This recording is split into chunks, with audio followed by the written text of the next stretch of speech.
자, 오늘은 이제 두 번째 시간인데 제목 같이 한번 읽어볼게요. 다 같이 시작.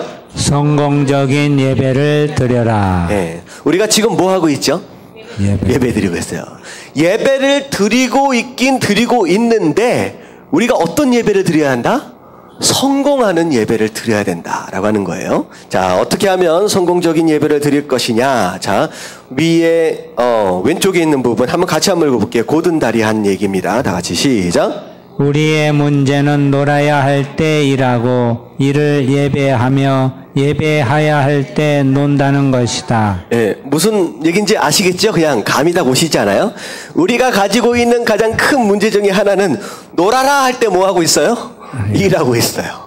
하여튼간 여기 보면, 그리고 맨 밑에 보면 예배를 해야 할 때는 뭐 하고 있어요? 또 놀고 있어요. 그리고 심지어 정작 우리가 예배해야 할 대상은 하나님인데 우리가 뭘 예배하고 있다? 일을 예배하고 있다. 어떻게 보면 어느 박자의 장단을 맞춰야 할지, 어느 박자의 장단을 맞춰야 될, 춤을 춰야 할지도 헷갈리고요. 그리고 심지어 예배의 방향도 헷갈리는 경우도 많이 있다라고 하는 것입니다. 그래서 자, 1번 같이 한번 읽어보도록 하겠습니다. 제목 이미 1번이죠. 1번 시작. 예배에는 분명히 성공과 실패가 있다. 예, 많은 사람들이 예배를 드리고 있지만 드리는 예배 가운데 분명히 성공하는 예배가 있고요. 분명히 실패하는 예배가 있습니다. 이 성공과 실패는 무엇으로 평가되어지느냐? 성공은 하나님이 받으시는 예배는 성공하는 예배예요. 하지만 아무리 많은 것들을 준비했다라고 할지라도 하나님이 받으시지 않으신다라고 한다면 이건 성공이에요, 실패예요? 이건 실패라는 거예요. 그래서 아무리 의리의리하게 성전을 지어놓고 많은 악기들과 많은 사람들과 많은 재물들을 하나님 앞에 드린다라고 할지라도 정작 그 예배를 하나님 받으시지 않는다면 그건 실패한 예배다라고 하는 것이죠. 그래서 자, 우리 성경 안에 보면 이제 성공과 실패의 대표적인 예들이 좀 몇 가지가 있어요. 자, 가인과 아벨의 예배. 자, 누가 성공했고 누가 실패했어요? 아벨이 성공. 예, 아벨이 성공을 하고 가인은 실패를 했죠. 왜 가인은 실패하고 아벨은 성공했어요? 믿음으로. 예, 일단은 아까 지금 말씀드렸다시피 아벨의 예배는 하나님이 뭐 하셨기 때문에? 받으셨기 때문에. 가인의 예배는 하나님이 받지 않으셨기 때문이라는 거예요. 근데 왜 받지 않으셨을까? 나중에 우리가 이제 다음 주서부터 쭉 살펴볼 내용이긴 하지만 가인의 예배를 받지 않으신 이유가 히브리서에 나옵니다. 뭐가 없이 예배를 드렸다? 믿음이 없이 예배를 드렸다라고 하는 거예요. 믿음이 없이. 자, 믿음이 뭐예요? 두 가지를 믿어야 된다 그랬죠. 자, 이 정도 말씀을 드렸으면 딱 따라오시면 좋을 텐데.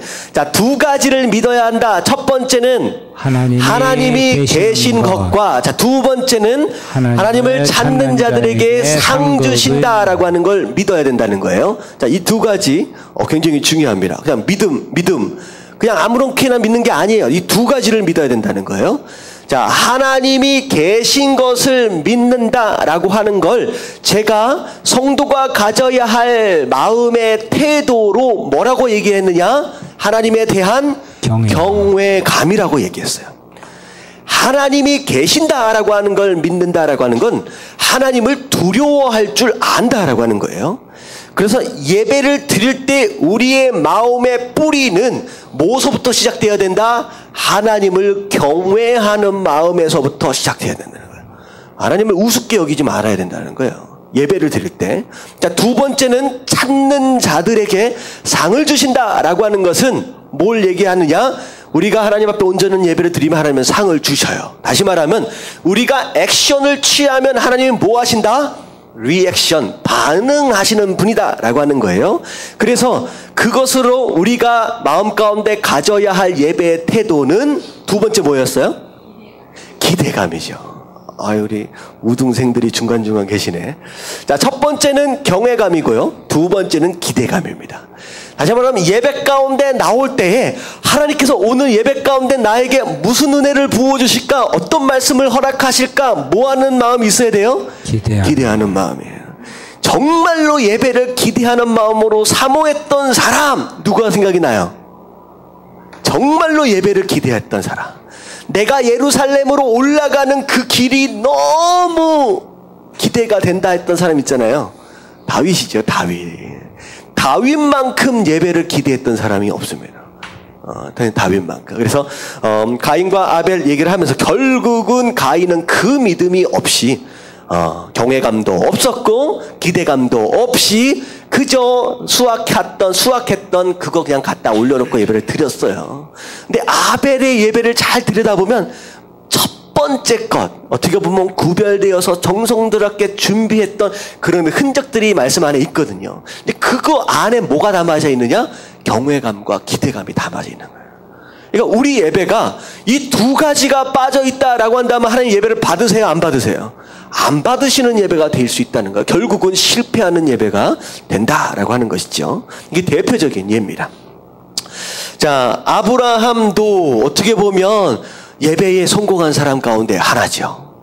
가는 장소들마다 제단을 쌓았던 사람, 심지어는 뭐까지 드렸어요? 이삭, 자기의 가장 소중한 그 이삭까지도 하나님 앞에 내어놓을 수 있을 정도의 그런 마음이 있었다라고 하는 거죠.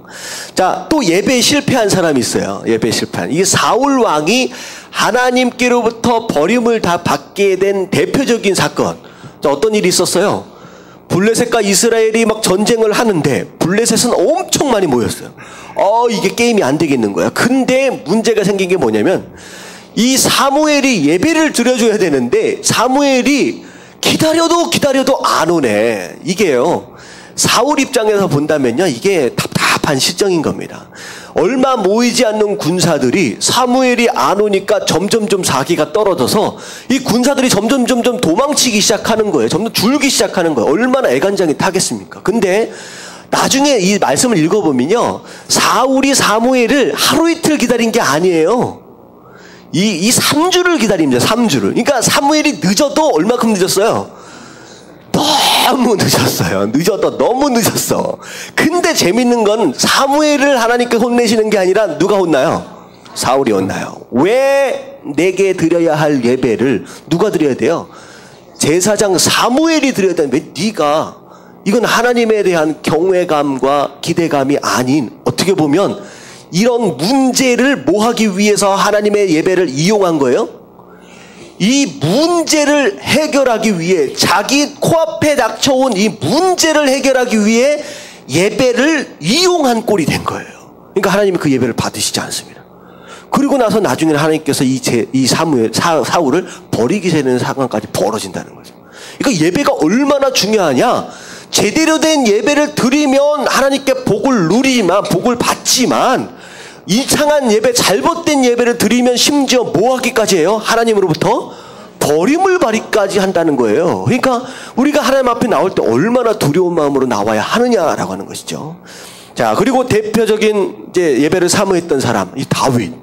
어떻게 보면 이 다윗에게 있어서는 경외감보다는 어떻게 보면 기대감이 굉장히 컸던 사람이에요. 정말로 하나님의 사랑을 정말로 체험을 하니까 하나님이 두려워할 대상이긴 했지만 그 사랑 안으로 그냥 빨려 들어가는 그런 사람 있잖아요. 이 부분에 있어서 다윗은 그런 삶을 살았죠. 자, 또 예배 잘 들어서 복 받은 사람 누구예요? 이 솔로몬. 이 사람만큼 대단한 사람이 없죠. 몇 번 제사를 드렸어요? 1000번. 네, 1000번. 예, 소를 1000마리씩 계속 가지고 나오면서 제물을 드렸어요. 그랬더니 하나님이 마치 요술 램프에 있는 지니처럼 네 소원이 무엇이냐라고 해서 정말로 귀한 선물을 받았지요. 무슨 선물을 받았어요? 지혜, 듣는 마음, 들을 수 있는 그 마음을 지혜로 선물로 받아서 진짜 그때 이전 이후 그만한 똑똑하고 지혜 있는 왕이 없지요. 그래서 지혜의 왕 하면 누구나 솔로몬을 떠올릴 수밖에 없는. 그래서 잠언이나 이런 데를 전도서 같은 데를 보면요, 엄청난 삶의 지혜들이 담겨져 있습니다. 그래서 솔로몬이 또 그렇게 복을 받았죠. 자, 근데 또 분열 왕국 시대에 가보면 이 성도들이, 이스라엘 백성들이 하나님께 예배를 드리고 있었어요. 드리고 있었음에도 불구하고 실패한 예배를 드렸다라고 하는 것에 대한 흔적이 이사야서 1장 11절부터 14절까지 나옵니다. 우리 같이 한번 어떤 내용인지 한번 기억하면서 쭉 읽어볼게요. 다 같이 시작. 여호와께서 말씀하시되 너희의 무수한 재물이 내게 무엇이 유익하뇨? 나는 숫양의 번제와 살찐 짐승의 기름에 배불렀고 나는 숫송아지나 어린 양이나 순염소의 피를 기뻐하지 아니하노라. 자, 여기까지요. 이 이스라엘 백성들이 하나님 앞에 재물을 얼만큼 드려요? 무수한 재물이래요. 다시 말하면 하나님 이스라엘 백성들이 아무리 많은 재물을 가지고 나아간다라고 할지라도 하나님께서 그것을 배불러서 이젠 못 먹겠다라고 하실 정도로 기뻐하지 않으시는 상태가 되어버렸다라는 거예요. 그 상태가 12절 말씀 시작. 너희가 내 앞에 보이러 오니 이것을 누가 너에게 요구하였느냐? 내 마당만 밟을 뿐이니라. 자, 이 얘기는 무슨 얘기냐? 성도들이 이스라엘 백성들이 하나님께 나왔는데 어디까지만 나왔다는 거예요? 마당까지만 나왔다는 거예요. 마당까지. 근데 정작 하나님이 계시는 장소는 어디예요? 지성소지요. 이제 감이 오시는 것 같은데요. 성전에 뜰이 있어요. 소위 마당이라고 얘기할 수 있는 데가 있어요. 거기는 제물을 바치는 곳입니다. 근데 정작 성도는 제물을 바친 다음에 반드시 누굴 만나야 예배가 완성이 돼요? 하나님을 만나야 예배가 완성이 되는 거예요. 근데 이 하나님의 백성들이 어디까지만 와요? 마당까지만 와서 제물만 드리고 어떻게 해요? 성소 안으로 들어오질 않는 거예요. 하나님을 만나지 않고 그냥 돌이켜 가버리는 상황이 벌어진다는 거예요. 그러니까 하나님이 정말 하나님께서 원하시는 건 무엇이냐? 재물이 아니라 누구예요? 나예요. 하나님의 백성을 만나길 원하셨다는데 그걸 지금 안 하는 거예요. 자, 13절 다 같이 시작. 헛된 재물을 다시 가져오지 말라. 분향은 내가 가증히 여기는 바요. 월삭과 안식일과 대회로 모이는 것도 그러하니 성회와 아울러 악을 행하는 것을 내가 견디지 못하겠노라. 자, 재물을 아무리 바쳐도 나를 만나지 않는 그 재물은 어떤 재물? 헛된 재물이다. 헛된 재물이다. 가지고 나오지 마라. 심지어는 나를 만나지 않고 가지고 오는 그 예배 내가 이제는 뭐하지 못하겠다. 견디지 못하겠다. 더 이상은 못 참겠다. 그런 예배. 자, 14절 다 같이 시작. 내 마음이 너희의 월삭과 정한 절기를 싫어하나니 그것이 내게 무거운 짐이라. 내가 지기에 곤비하였느니라. 자, 너희의 월삭이라고 하는 것은 한 달에 한 번씩 드리는 예배죠. 그리고 정한 절기. 다시 말하면 한 달에 한 번씩, 일주일에 한 번씩 정해져 있는 그 날짜마다 그냥 나와서 형식적으로 드려지는 예배. 이 예배는 오히려 하나님께 뭐가 돼버려요? 짐이다. 나 더 이상 그런 거 지기 싫다라고 하나님 말씀하시는 거예요. 비록 예배는 드리고 있었지만 하나님과의 진정한 만남이 없는 그 예배, 형식적인 예배는 하나님 받으세요, 안 받으세요? 안 받으신다. 다시 말하면 그건 실패한 예배다라고 말씀을 하고 계시는 겁니다. 이왕 예배를 드릴 바에야 재물이 어디서 하늘에서 떨어지는 거 아니잖아요. 준비했다라고 한다면 여러분들 하나님 받으시는 성공한 예배를 드리시게 되길 주님의 이름으로 축원합니다. 아멘. 자, 두 번째. 자, 2번 같이 한번 읽어봅니다. 다 같이 시작. 예배는 삶의 최우선 순위다. 자, 예배를 삶의 뭘로 둬야 된다는 거예요? 최우선 순위에 둬야 된다는 거예요. 최우선 순위. 다시 말하면 그 어떤 것도 예배와 뭐 하면 안 된다? 양보해서는 안 된다라는 거예요. 그 어떤 것도 예배와 양보해서는 안 된다라고 하는 거예요. 왜냐하면 우리 인간을 창조하신 목적이 바로 거기에 있기 때문에, 바로 거기에. 자, 이사야서 43장 21절 이 말씀은 굉장히 중요한 말씀이에요. 자, 이 말씀은 장수까지도 외우십시오. 이사야서 4321 이렇게 외우시면 돼요. 43장 21절. 자, 나중에 끝날 때 제가 물어볼 수도 있습니다. 자, 같이 한번 읽어볼게요. 다 같이 시작. 이 백성은 내가 나를 위하여 지었나니 나를 찬송하게 하려 함이니라. 자, 이 백성, 하나님의 백성을 지으신 목적이 누굴 위해서? 하나님 자기 자신을 위해서 지었다라는 거예요. 자, 나를 위해서 지었다. 근데 나에게 뭐 하기 위해서? 찬송하게. 이 찬송은 월십 또 예배라고 해석되어질 수 있습니다. 다시 말해 하나님께 예배드리기 위해서 지어진 존재이기 때문에 가장 중요한 창조 목적이에요. 그렇기 때문에 그 어떤 것과도 양보해서는 안 된다라고 말씀을 하고 계시죠. 자, 그리고 자, 두 번째 이게 보면 예배가 뭐라고요? 삶이고 또 삶이 예배예요. 자, 예배 드리기 위해 창조하셨다라고 하는데 도대체 뭐가 예배냐라고 하는 것에 대한 정의가 신약에서 히브리서에서 이렇게 설명을 하고 있죠. 자, 히브리서 12장 1절 말씀 다 같이 시작. 그러므로 형제들아 내가 하나님의 모든 자비하심으로 너희를 권하노니 너희 몸을 하나님이 기뻐하시는 거룩한 산 제물로 드리라. 이는 너희가 드릴 영적 예배니라. 자, 중간에 보면 너희 몸을 하나님이 기뻐하시는 거룩한 산 제물로 드리라. 이게 너희가 나를 위해 드려야 할 영적인 예배다. 다시 말하면 몸을 드리라는 거예요. 몸을 드리라라고 하는 것은 곧 무엇을 의미하느냐? 내가 있는 그 장소가 곧 뭐 하는 장소가 되어야 한다? 예배하는 장소가 되어야 되는. 내 몸이 있는 그 장소가 예배하는 장소가 되어야 된다는 거예요. 그러니까 내가 이 자리 예배당에 있다라고 한다면 이 자리는 당연히 예배하는 장소가 되겠죠. 하지만 내 몸이 가정 안에 있다라고 한다면 그 가정이 어떤 장소가 되어야 돼요? 예배하는 장소가 되어야 된다는 거예요. 근데 자, 그렇게 하려면 자, 우리를 어떻게 해야 되냐? 하나님이 기뻐 받으시는 제물은 첫 번째 뭐 한 제물이어야 돼요? 거룩한 제물이어야 돼. 거룩이 무슨 뜻이라고 말씀을 드렸느냐? 구별되어졌다라고 하는 거예요. 구별되어졌다. 세상과 구별되어진 삶. 다시 말하면 하나님께 드리기 위해서, 우리의 삶을 드리기 위해서 우리의 삶이 어떻게 돼야 돼요? 죄 지으면 된다, 안 된다? 지으면 안 된다라는 거예요. 그래서 이걸 잘 알아야 돼요. 많은 성도들이 착각하는 경우가 있어요. 신앙생활의 목적이 죄 짓지 않는 것에 멈춰 있는 경우가 있습니다. 무슨 얘기인지 아시겠죠?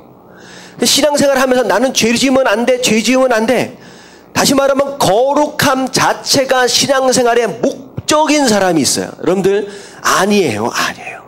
우리의 삶의 목적, 신앙생활의 목적은 거룩하기 위한 것이 아니라 뭐 되어지기 위한 거예요? 제물 되어지기 위한 것이 목적이에요. 다시 말하면 우리의 삶은 하나님께 드려지기 위한 것이 목적이기 때문에 어떻게 해야 되는 거예요? 거룩해져야 되는 거예요. 자, 이게 좀 어렵죠? 무슨 얘기인지 아시겠어요? 하나님께 드려질 제물이 돼야 되기 때문에 우리의 삶을 어떻게 살아야 된다? 거룩하게 살아야 돼요. 거룩한 것 자체가 목적이 아니다라고 하는 거예요. 그래서 우리가 하나님 앞에 드려진 제물 되어지기 위해 우리는 삶을 거룩하게 구별해야 된다. 근데 중요한 건 뭐냐면 거룩한 어떤 제물? 살아있는 제물이래요. 살아있는 제물. 자, 제단 위에 올라가는 제물은 반드시 어떻게 될 수밖에 없어요? 죽을 수밖에 없어요. 하지만 하나님께서 우리에게 요구하시는 제물 되어짐은 죽어버린 게 아니라 사라져 가는 겁니다.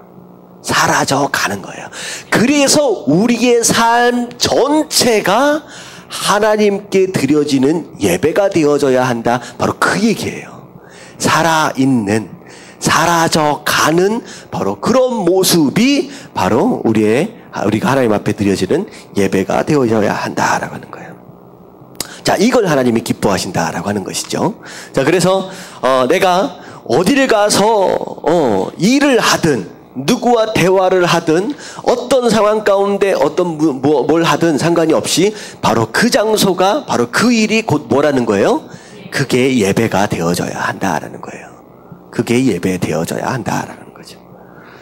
자, 그랬을 때 어떤 부분에 있어서는 참 하나님 기뻐하시는 그 예배일 수도 있지만 우리가 그렇지 못하고 거룩하지 못하게 살아가고 있다라고 한다면 하나님께서 받으시기 애매한 이상한 예배가 되어질 수 있죠. 그래서 우리의 삶이 그렇다라고 하는 거, 삶이 예배고 예배가 삶이다라고 하는 것에 대한 그 원리를 우리가 인식해야 합니다. 자, 여기까지 질문이 있을까요? 없어요? 하긴 여기서 질문을 하면 되게 애매하겠죠. 일단 지나가고 나서 나중에 좀 점검을 하도록 하겠습니다. 자, 3번 같이 한번 읽어봅니다. 3번 다 같이 시작. 예배는 삶을 바꾸는 원천이다. 자, 예배는 삶을 바꾸는 원천이다 라고 하는 거예요. 그래서 어떻게 보면 제가 2014년도에 우리 표로 내세웠던 예배가 뭐가 되라고요? 모든 것에 길이 되게 하라 라고 하는 거. 결국은 우리가 복을 받는 것도 우리의 삶이 변화되어지는 것도 어디서부터 시작된다는 거예요? 예배를 통하여 시작된다라고 하는 거예요. 이거에 대한 중요성은 제가 올해 계속 강조하고 있는 내용입니다. 많은 사람들이 행복해지기 원해요. 복받기 원해요. 하지만 거기에 축복과 행복과 모든 성공과 이 모든 것의 시작은 어디에서부터 시작돼요? 예배에서부터 시작된다라고 하는 것이 가장 중요한 원리이죠. 자, 예배의 성패 결국은 예배를 제대로 드리면 우리의 삶이 어떻게 된다는 거예요? 변한다는 거예요. 근데 이상하게 내 삶이 변화가 안 돼. 계속 그 모양 그 꼴이다라고 한다면 문제는 어디에 있어요? 예배에 문제가 있다는 거예요. 예배에 문제가 있다는 거예요. 이게 굉장히 중요한 원리입니다. 왜냐하면 제가 이제 나중에 좀 설명을 드리겠지만 하나님을 만나는 게 예배예요. 어떤 사람도 하나님을 제대로 만나면 뭐 할 수밖에 없느냐? 변할 수밖에 없어요. 예배를 통하여 하나님을 진짜 만나는 사람은 반드시 변할 수밖에 없다라고 하는 것이죠. 제가 그저께인가요? 어떤 이제 분을 만나서 같이 좀 이야기를 하는데 그분이 그런 얘기를 하더라고요. 진짜 은혜 받은 사람들은 성령 충만한 사람들은 뭘 보면 아냐면 집에 가보면 안 돼요. 집에 가보면 안 돼요. 왜냐하면 집이 깔끔하게 정리정돈이 잘 되어 있는 집안을 보면요, 그거는요 하나님의 은혜가 있는 것이다 라고 하는 것에 대한 열매가 바로 그거래요. 근데 어떤 집안은 딱 들어가면 이 발을 디딜 데가 없는 집안이 있잖아요. 정리정돈이 하나도 안 되고 아무데나 막 널어져 있는 거, 이거는요 이건 딱 사탄과 악령이 틈타기 딱 좋은 공간이라는 거예요. 그래서 은혜를 받는 사람들은 가장 먼저 뭐서부터 변화가 되느냐? 뭐가 변해야 돼요? 방이 변화가 돼요. 집안이 변화가 되어야 됩니다. 그래서 깔끔하게 정리정돈을 시작한다라고 하는 거예요. 그래서 삶이 정리정돈을 시작한다라는 거예요. 자, 그 얘기를 듣고서 순간적으로 나 아무데나 벗어놓는데 그런 생각이 들면서 좀 더 은혜를 받아야 되겠다는 생각을 해봤거든요. 근데 여러분들 반드시 하나님을 만나고 은혜를 받은 사람은 어떤 형태든 어떤 모양으로든 변화가 일어나는 것이 맞다라고 하는 거예요. 그래서 제가 그 얘기를 듣고서 좀 방을 좀 깨끗하게 해놓고 살아야 되겠다 그런 마음을 생각을 했는데, 여러분들의 방은 어떠십니까? 어떠세요? 잘 정지정돈 다 돼 있어요. 여러분들 이게 은혜 받은 사람은 그렇게 될 수밖에 없대요. 근데 참 악령들, 이게 나쁜 영들은요 그 지저분한 그것을 타고서 들어온다는 거예요. 그것을 타고 들어온다는 거예요. 여러분 집에 가서 청소하시길 주님의 이름으로 축원합니다. 네, 이 얘기 꼭 해주고 싶었어요. 제가 감동을 받아서 청소해야 되겠구나.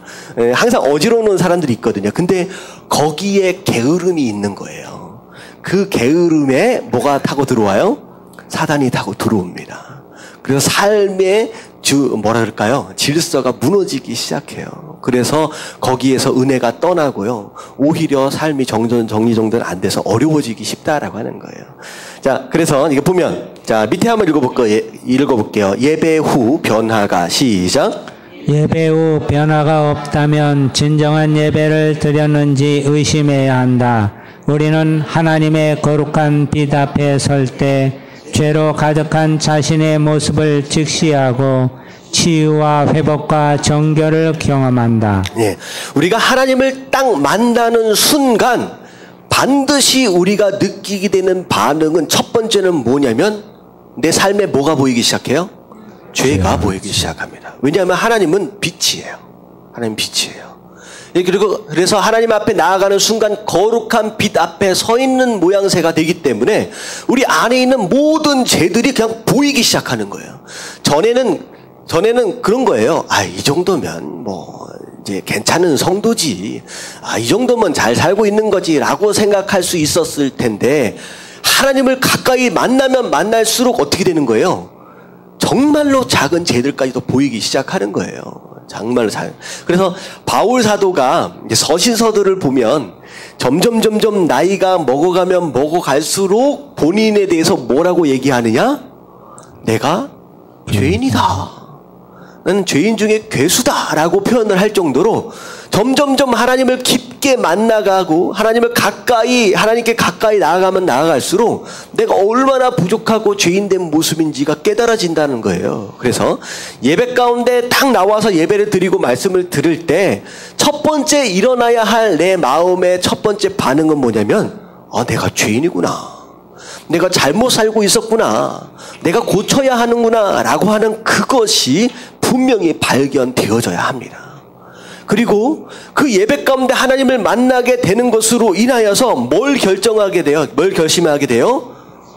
이제 치유와 회복과 정결, 다시 말하면 이제는 돌아가야 하겠구나, 이제는 내가 뉘우쳐야 하겠구나 라고 하는 그런 마음들이 자연스럽게 일어날 수밖에 없다라고 하는 것이죠. 그렇기 때문에 예배 가운데 하나님을 정말 만났다라고 한다면 반드시 우리의 삶은 변화되어져 가야 합니다.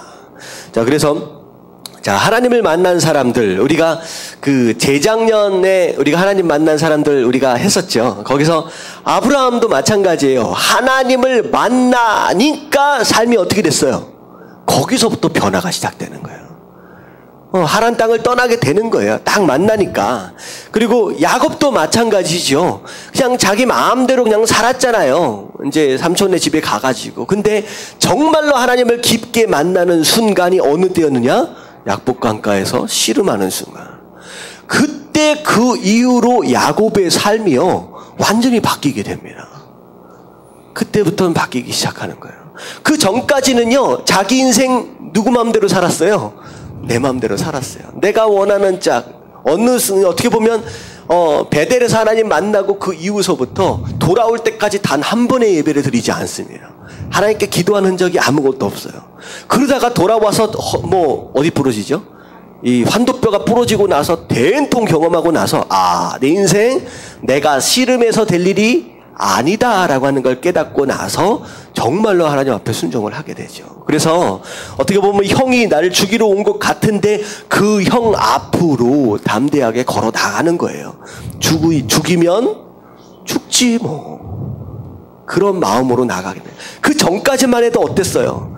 자기의 불의를 3개로 나누고 선물 보내고 어떻게 하면 잔머리 쓰는 거 있잖아요. 어떻게 하면 저 화난 자기 형의 마음을 돌이킬까 애썼는데 그 이후로 씨름하고 환도뼈 딱 부러지고 나서는 다 하나님께 맡겨버리는 거예요. 야곱도 거기서 변화가 됩니다. 베드로도 하나님 만나고 나서 변화가 됐죠. 다 버리고 하나님을 쫓은. 그리고 삭개오도 하나님 만나고 예수님 만나고 나서 변화가 됐고요. 그 전까지만 해도 가장 소중했던 게 뭐냐면 민족보다도 명예보다도 뭐가 소중했어요? 돈. 예수님 딱 만나고 나니까 그게 별로 중요하지 않은 거예요. 다 팔아버리죠. 내가 거지가 된다라고 할지라도 더 소중한 거. 이렇게 되는 거예요. 그리고 바울도 마찬가지죠. 예수님 딱 만나고 나서 자기 인생의 방향이 바뀌어버립니다. 다시 말하면 이 많은 사람들 결국은 하나님을 만남으로 인하여 삶이 변화된 사람. 하지만 예배는 하나님과의 만남이기 때문에 우리가 반복적으로 예배를 드리는 것으로 인하여서 우리의 삶은 반드시 변화되어져 가야 한다라고 하는 것이죠. 여러분들 조금씩이라도 여러분들 변해 가시게 되길 주님의 이름으로 축원합니다. 아멘. 자, 구약 시대의 하나님의 임재, 이게 이제 예배에 대해서 잠깐 설명을 하는 내용인데요. 자, 구약 시대의 하나님의 임재는 불기둥과 구름기둥이었습니다. 이게 성막이 있었잖아요. 성막에 낮에는 구름기둥이 계속 위에 올라가 있었습니다. 저녁 때는 불기둥이 이렇게 올라가 있었어요. 그래서 불기둥과 구름기둥으로 인하여 하나님이 지금 여기에 계시는구나 라고 하는 것을 확인하게 되고요. 특히 광야 생활 가운데서는 갑자기 떠있던 구름기둥이 하늘로 딱 떠올라서 움직이기 시작하는 순간 그때는 뭐 하면 되는 거예요? 짐을 싸고 따라가면 되는 거였어요. 그래서 구약 시대는 하나님의 인도하심이 불기둥과 구름기둥으로 표현되어집니다. 그래서 그것을 쫓아가는 거, 그게 바로 성도의 삶이다라고 하는 거예요. 근데 중요한 건 뭐냐면 신약 시대 이후에 하나님의 임재는 더 이상 불기둥과 구름기둥이 아니라 뭐예요? 성령의 역사하심입니다. 성령의 역사하심이에요. 그래서 성막 위에 떠있는 불기둥과 구름기둥은 예배 가운데 임하시는 하나님의 역사하심이었잖아요. 그렇다고 한다면 오늘날 우리가 예배 가운데 임하시는 하나님의 역사하심은 무엇을 통하여 경험하게 되느냐? 성령의 역사하심을 통하여 우리가 경험하게 된다라고 하는 것이죠. 자, 그리고 예배의 주제, 우리 예배의 주제는 하나님이고 예수 그리스도입니다. 그리고 예배의 목표는 하나님을 영화롭게 하는 것이고 예배의 실체는 예배자가 뭐 하는 거예요? 변화되어지는 거예요. 다시 말하면 여러분들이 예배 가운데 나왔다라고 하는 것 자체가 뭐냐면 이제는 내 삶이 뭐 해야 되겠다는 거예요? 변해야 되겠다라는 거예요. 그러니까 내 삶이 변해야 되겠다라고 하는 사람들이 모인 것이 바로 예배여야 된다라고 하는 거예요. 여러분 변해야 될 게 있어요, 없어요? 있어요. 왜 없는 것처럼 그러세요? 있어요. 내 삶에 변해야 될 것이 있어요. 그것이 변화되어지기 위해서 이 자리에 나온 것이다 라고 하는 것이죠. 자 4번 보겠습니다.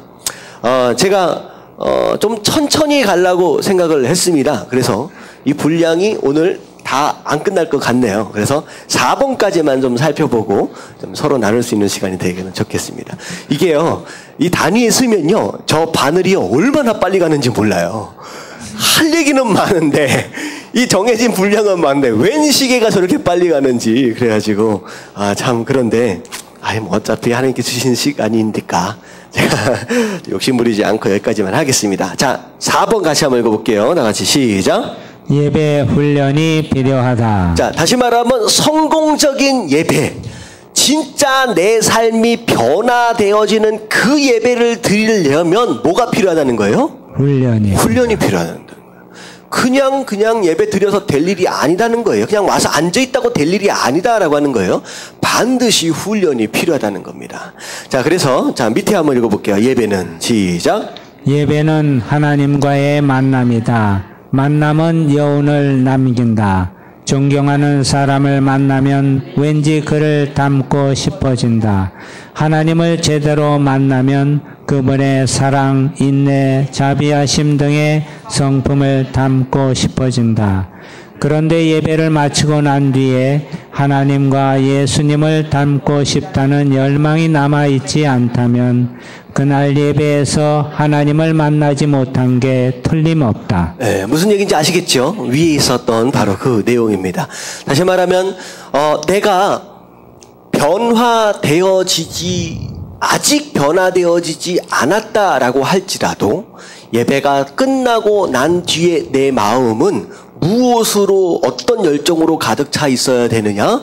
변화를 향한 열정으로 가득 차 있어야 된다는 거예요. 그래서 우리 교회가 주일날 같은 경우에 예배가 끝나고, 특별히 수요일날도 마찬가지죠. 예배가 끝나고 나서 결단하는 시간들을 드리고 그것을 서로 함께 나누면서 나는 이제 이번 주에 이렇게 살겠습니다라고 결단을 하는 이유가 뭐냐면 그런 시간이 없으면 나가는 순간 그걸 생각하고 떠나질 못해요. 거의 그냥 오늘 그냥 좋았구나, 은혜 받았구나 그러고 떠난다는 거죠. 근데 진짜 예배를 떠나는 자들의 마음에는 뭐가 반드시 있어야 되느냐? 내가 이것을 변해야겠구나, 이게 변해야 되겠구나 라고 하는 그 열정으로 가득 차서 나가는 게 맞는다라고 하는 것이죠. 그래서 자, 첫 번째 보니까 자, 그런 예배가 되기 위해서는 예배 훈련이 반드시 필요하다. 자, 이유가 뭐냐? 자, 뭐 때문에 우리 안에? 죄성 때문이라는 거예요. 죄성. 훈련이 필요한 이유는 죄성 때문이다. 자, 이게 뭐냐면요. 자, 마태복음 26장 41절 같이 한번 읽어볼게요. 다 같이 시작. 시험에 들지 않게 깨어 기도하라. 마음에는 원이로되 육신이 약하도다 하시고. 자, 이게 뭐냐면 마음은 변하고 싶어요, 변하기 싫어요? 변하고 싶어요. 마음은 예수님 닮아갔으면 좋겠어. 마음은 사랑으로 막 가득 차가지고 누구든 품을 수 있고 막 섬겨주고 그러고 싶어요. 마음은 기쁘게 살고 싶어요. 마음은 더 이상 염려하지 말고 하나님께 맡기고 싶어요. 근데 뭐가 약해요? 육신이 약해요. 육신. 왜냐하면 그 육신은 어디에 있었어요? 지금까지 죄 가운데 있었어요. 죄 가운데. 이게 뭐에 대한 내용이냐면요. 뭐에 대한 내용이냐면 이스라엘 백성이 400여 년 동안 애굽에서 살았어요. 뭘로 살았느냐? 노예로 살았어요. 그랬더니 노예로 살다 어떻게 보면 세대가 바뀌면서 계속 그렇게 살다 보니까 이 노예 근성이 어디까지 박혀 있어요? 뼛속까지 박혀 있는 거예요. 그래서 무슨 코미디 프로를 보니까 그 무슨 포장마차 무슨 주인인데 나중에 회장이 돼가지고 막 그랬는데 누가 막 부르면 아야 하면서 그 전에 내 육신이 뭘 기억하고 있어요? 과거에 노예된 삶을 내 육신이 기억하고 있는 거야. 그래가지고 사랑하려고 그래도 순간적으로 사랑이 안 돼. 남편과 아내도 마찬가지예요. 서로 사랑하라. 그렇지. 평생 그렇게 사는데 이왕이면 살아가면서 사는 게 좋지 라고 마음은 드는데 자꾸 무슨 일이 생기면 어떻게 해요? 입술로 나가는 말이 한마디씩 핀잔을 주기도 하고 이게 서운한 얘기들을 자꾸 왔다 갔다 한다는 거죠. 이게 왜냐하면 평생 그렇게 살아왔기 때문에. 그래서 어르신들을 보면 서로 부부끼리 사랑합니다 라고 사랑해요 라고 하는 말을 해요, 안 해요? 우리 최 집사님 사랑합니다 말씀하세요? 사랑 안 하죠. 이거 죽어도 안 한다는데 이게 왜 이게 말이 달라? 우리 박전 선동님은 어때요? 사랑합니다 얘기하세요? 안 해요. 이게 왜 그러냐면 한국 문화는 어떤 문화예요? 남자는 말이 적어야 돼. 감정을 표현하는 건 칠칠하다라고 생각을 했던 거예요. 그래서 한국 문화 안에 너무 오랫동안 있었다 보니까 표현할 줄을 모르는 거예요. 근데 표현하면 좋다라고 하는 걸 아세요? 모르세요? 다 알아요. 근데 그게 힘들어. 그게 죄성이라는 거예요. 이게 내 육신이 과거를 기억하고 있기 때문에 이게 자꾸 안 고쳐진다는 거예요. 그래서 반드시 뭐가 필요하다? 훈련이 필요하다는 거예요. 훈련이. 그래서 사랑해요 라고 얘기하는 게 참 써먹해. 안 돼. 그렇다라고 한다면 어떻게 해야 익숙해질 수 있느냐? 계속 해보는 수밖에 없다는 거예요. 이게 훈련이라는 거죠. 겸사겸사 이야기가 나왔으니 말인데, 자, 우리 부부끼리도 아버지 아들하고 또 있는데 사랑해요 하고 한번 인사 한번 해주시기 바랍니다. 뭐 안 해. 이거 봐, 안 된다고. 이 훈련이라니까요. 이왕이면 딱 이렇게 우리 손 한번 잡아주시면서 따뜻하게. 자, 여기 아닌 사람들도 여기 서로 손 한번 잡아주면서 사랑해요 한번 인사해 주십시오. 예, 그 얘기예요. 이 죄성 때문에 노예 근성, 뼛속까지 박혀 있는 그 근성이 떠나질 않는 거예요. 그래서 이스라엘 백성들이 이 노예 근성이 안 빠져나가는 거예요. 그리고 광야에서 얼마나 고생했어요? 몇 년 고생했어요?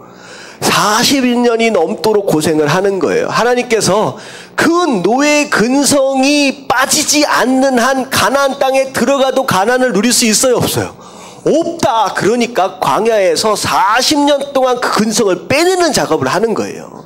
자, 이런 겁니다. 그래서 여러분들 빨리 가나안 들어가서 하나님께서 예비하신 축복을 누리기 원하신다. 그러면 내 안에 박혀있는 노예 근성을 뭐 하면 돼요? 빨리 빼내면 되는 거예요. 빨리. 그래서 여러분들 가정에 천국을 경험하기 원하시는 분 아멘. 아멘. 그러면 뭐 하면 돼요? 내 안에 그 노예 근성, 죄 근성을 빨리 빼내십시오. 그러면 그 가정이 천국 되어집니다. 할렐루야. 아멘. 이게 그래서 이제 훈련이 필요한 거예요. 계속. 그래서 자, 로마서 7장 23절부터 24절까지 말씀 같이 한번 읽어봅니다. 시작. 내 지체 속에서 한 다른 법이 내 마음의 법과 싸워 내 지체 속에 있는 죄의 법으로 나를 사로잡는 것을 보는도다. 오호라, 나는 공고한 사람이로다. 이 사망의 몸에서 누가 나를 건져내랴. 예. 아멘. 이게 무슨 내용이냐?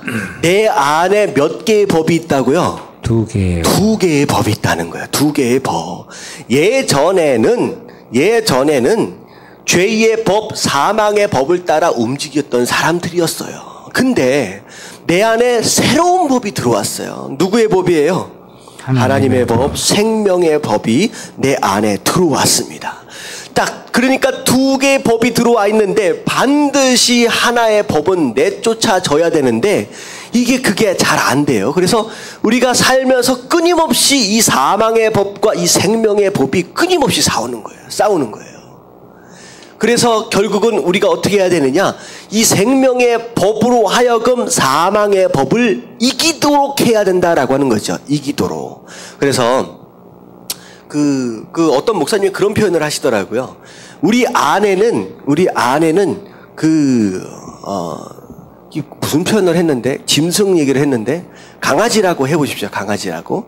어떻게 보면 2마리의 강아지가 있대요. 근데 이게 한쪽이 생명이고 한쪽이 사망이다라고 한다면 끊임없이 사망의 강아지한테 계속 밥을 주는 사람이 있다는 거예요. 그러면 결국은 이 강아지가 어떻게 돼요? 사망의 강아지가 점점점 커질 수밖에 없다는 거죠. 근데 어떤 사람은 생명의 강아지한테 계속 밥을 주는 사람이에요. 그러면 이쪽이 커지죠. 그러면 결국은 어느 한쪽을 몰아내기 위해서는 그러니까 남아있길 원하는 그 강아지한테 뭘 주면 되는 거예요? 계속 밥을 주면 된다는 거예요. 이 표현이 이게 아닌데 어디서 들어서는 정확하게 기억이 안 납니다. 무슨 얘기인지 아시겠죠? 그러니까 내가 어디에 더 밥을 주고 어디에 더 신경을 쓰고 집중하느냐에 따라서 한쪽이 더 커질 수밖에 없다라고 하는 것이죠. 그래서 우리는 어디에 투자해야 돼요? 사망의 법과 생명의 법이 있다라고 한다면 생명의 법에게 계속 투자를 해서 그걸 길러내야 이게 사망의 법이 점점 약해져서 내 삶 바깥으로 물러나게 된다라고 하는 것이죠. 근데요, 이 바울 사도는 그 유명한 바울 사도도 이게 쉬워요, 어려워요? 어려워요. 그래서 심지어 뭐라고까지 얘기하느냐? 오호라, 나는 곤고한 사람이더라. 무슨 뜻이에요? 참 불쌍하다는 거예요. 내가 나를 봐도 불쌍하다. 이게 그렇게 안 된다는 거죠. 이 사망의 몸에서 누가 나를 건져내리요? 다시 말하면 내가 해서 될 일이 아니다라고 결론을 짓습니다. 내가 해서. 이 내 안에 있는 이 노예 근성, 이 죄악된 근성들이 빠져나가는 거 아무리 해도 내가 해서 됐어요, 안 됐어요? 바울 사도도 안 된다라고 결론을 내리게 되는 거예요. 그래서 우리에게 누가 필요해요? 하나님의 성령이요. 2번 같이 한번 읽어볼게요. 시작. 성령의 지배를 받는 훈련이 필요하다. 네, 그래서 성령 하나님이 필요합니다. 내가 해서 될 일이 아니에요. 근데 세상 종교와 우리 기독교와의 차이는 무엇이냐? 세상 종교는 누가 해보려고 해요? 내가 하려고 그래요. 그래서 내가 좀 더 수련을 하고 내가 좀 더 고행을 하고 내가 좀 더 무엇인가를 하면 거룩해질 수 있다라고 믿고 그것을 위해서 오늘도 벽을 보고 기도하는 사람들이 얼마나 많은지 모릅니다. 근데 성경은 그렇게 얘기하지 않아요. 그냥 네가 할 수 없는 일이다라고 말씀을 드리고 하고 나서 자 오른쪽으로 넘어가서 예배에 철저한 성령 예배는 거기 한번 읽어볼게요. 예배는 8쪽 위에 부분 시작. 예배는 철저한 성령의 사역이다. 그래서 성도의 훈련은 새로운 기술을 배우거나 연마하는 것이 아니라 오히려 성령의 지배를 받는 훈련이 필요하다. 스스로 주인 노릇하던 삶의 습관을 성령 앞에 내려놓은 것이다. 예, 이게 굉장히 중요한 내용입니다. 다시 말하면 우리가 훈련 받아야 된다라고 하는 것을 착각하는 경우가 있어요. 뭔가 기술을 배우거나 연마하는 것으로 착각하는 경우가 있어요. 그래서 우리가 훈련 받는다, 제자 훈련하면 항상 뭐예요? 어디 가서 뭔가를 배우고 뭔가를 연습하고 뭔가를 하잖아요. 근데 그게 훈련이 아니라 뭐가 훈련이라는 거예요? 우리의 삶을 누구에게 내어드리는 거? 성령 하나님께 내어드리는 거. 그래서 그 성령 하나님이 나를 마음껏 운전해 가실 수 있도록 오히려 내 삶에서 내 허리에서 내 어깨에서 뭘 빼는 거예요? 힘을 빼는 게 그게 훈련이라는 거예요. 그게 훈련이라는 거예요. 그래서 제가 기도는 뭐다라고 말씀을 드렸죠. 오히려 씨름이 아니라 힘을 빼는 것이다. 자, 어디에 힘을 빼라? 목과 어깨와 허리에 힘을 빼는 거, 그게 바로 기도고, 그게 바로 우리가 받아야 할, 우리가 거쳐가야 할 훈련의 과정이다. 자, 어디하고 다시 말하면 목, 어깨, 허리. 자, 목이 뭐예요? 교만. 예, 목이 곧은 백성. 자, 어떤 백성이에요? 교만한 백성. 교만함을 빼야 돼요. 교만한 걸 빼야 돼요. 자, 어깨. 자, 어깨 힘주는 사람 어떤 사람이에요? 힘자랑. 힘자랑하는, 센 척하는 사람, 괜찮은 척하는 사람 아니라는 거예요. 하나님 앞에서는 아프면 뭐라고 얘기하면 돼요? 아프다고 얘기하면 돼요. 하나님 앞에서 뭘 그렇게 센 척하고 잘난 척하고 괜찮은 척하느냐. 오히려 병원에 가서 의사 선생님을 만나면 뭐 1만큼 아파도 2, 3만큼 아프다고 얘기를 하는 거예요. 꾀병이라도 부리는 거예요. 왜? 그래야 관심 가져주시고 그래야 고쳐주니까. 그런 것 같아요. 제가 잘 보니까요. 우리 병원에 잘 보니까 여기 어디죠? 그 대기실 있잖아요. 대기실에 앉아서 서로 얘기할 때는 잘 모르겠어. 이 사람이 어디 아픈지. 근데요, 딱 원장님 사무실로 딱 들어가는 순간 뭐가 바뀌냐? 목소리가 바뀌어. 여기서는 짱짱하게 서로 막 수다 떨고 있다가 딱 들어가면서 원장님 하면서 아픈 소리를 하고 들어가는 거예요. 우리 박사님 경험하시죠? 딱 대기실하고 원장님실하고 딱 달라. 왜냐하면 딱 들어가는 순간 나를 어떻게 해줬으면 좋겠어요? 최대한 내가 아프다라고 하는 것을 보여주고 싶은 거야. 그래서 관심을 받고 고쳐달라는 거예요. 근데 이상하게 하나님 앞에 나온 성도들은 뭐해요? 딱 어깨 힘주고 안 아픈 척을 해. 왜 이렇게 미련하냐는 거죠. 하나님 앞에서는 뭐 하면 돼요? 오히려 더 아픈 척을 하면 돼. 하나님 고쳐주세요. 하나님이 불쌍히 여겨주시면 그 다음부터 문제가 해결이 되는 거예요. 하나님한테 잘난 척하지 말고 빨리 어깨에 힘 빼라는 거예요. 자, 세 번째 어디에 힘을 빼라? 허리에 힘을 빼라. 허리는 뭐냐면 마지막까지 내가 붙잡고 있는 인간적인 의지입니다. 이 허리에서 힘이 나오잖아요. 끝까지 버티고 있는 거야. 근데 하나님이 그거 하지 말라는 거예요. 그래서 뭐가 부러졌어요? 야곱은 한도뼈가 더 이상 힘을 못 쓰게 만들어버리는 거예요. 야곱이 마지막까지 의지하고 있었던 게 무엇이었느냐? 이 두 다리였습니다. 어떻게 하려고 그랬어요? 앞에 몇 대로 나눈 다음에 보내다가 에서가 마음이 안 바뀌면 어떻게 하려고 했어요? 도망가요. 기회를 봐서 도망가려고 했어. 마지막 남겨놓은 그 인간적인 의지를 하나님이 내려놓으라는 거야. 그거 아니라 그 다리 몽둥이 딱 부러지니까 어떻게 돼요? 뭐 의지할 거 없으니까 죽으면 죽으리라 나가는 거예요. 그러니까 하나님이 역사하시죠. 그래서 그게 부러져야 돼요. 그걸 내려놔야지 그거 된다는 거예요. 그래서 훈련은 뭐냐면 힘을 빼는 것이 훈련이에요. 힘을 빼는 것이 훈련이에요. 우리가 훈련하자라고 하는 것이 하나님 앞에서 힘을 빼는 훈련을 하는 겁니다. 자, 위에 거 잠깐만 설명하면 예수님의 제자는 훈련된 자다. 자, 제자라고 하는 것을 영어로 보면 disciple입니다. 그리고 훈련은 영어로 보면 디스플린이에요. 똑같은 단어입니다. 다시 말하면 예수님을 닮아가는 제자가 되려면 뭘 받아야 된다? 훈련을 받아야 된다. 근데 그 훈련은 뭘 빼는 훈련? 우리의 삶에 힘을 빼는 것이 바로 훈련이다라고 하는 거예요. 여러분들 하나님 앞에서 이렇게 막 힘주지 마시고요. 오승근 선생님 이제 주사 맞을 때 뭐라고 해요? 힘 빼세요. 힘 주면 어떻게 돼요? 아파요. 이 힘 맞을 때도 뭐라고 하세요? 뭐라고 해요? 힘 빼세요. 힘 주면 아파요. 여러분 인생도 마찬가지입니다. 내가 인간적인 힘을 주면 그때부터 아프기 시작하는 거예요. 힘을 빼야 그때부터 안 아프고 하나님이 알아서 인도해 가신다라고 하는 거. 여러분 깨달으시길 주님의 이름으로 축원합니다. 자, 제가 한 2, 3분 정도 드릴 테니까 여러분들 오늘 여기까지만 보면서 좀 정리를 하고 결단하는 시간 갖도록 하겠습니다.